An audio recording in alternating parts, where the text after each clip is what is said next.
કે મારા કાકા છોકરો મર્યો છે, ભાઈ બી જવાની મરી, મારા કાકી મરી, ભાઈ મરી, કાકા છોકરો મર્યો, આ બધો મર્યો ચમ મર્યો છું એવા બધા બહુ લખાવત જાય. બહુ મર્યા છે. સપના બપનો આવે છે તને કશું થાય બેટા?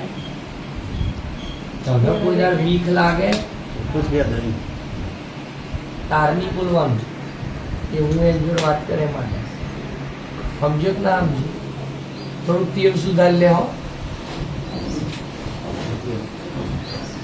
તારી બૈરીને તું ડાયરેક્ટ કનેક્શન કરું ચાલે? અહીં નહીં ચાલે. પેલો બોલો ને હજુ બે ઘડી ગયા બૈરાન તો ચાલે, કેમ કે ઘરવાળી પતિ પત્ની લડવાનો હક છે તમારે નહીં. હા વાતો કહેવાની પણ બેટા આમ કર તેમ કર, પણ જો કદી સનભોગને ડાકું કરીએ તો પછી ભાઈ મારા માતાજી શું છે, મારા મનમાં જીવન હું ચોખ્ખું બોલું, મારા અંદર છુપાઈ નહીં.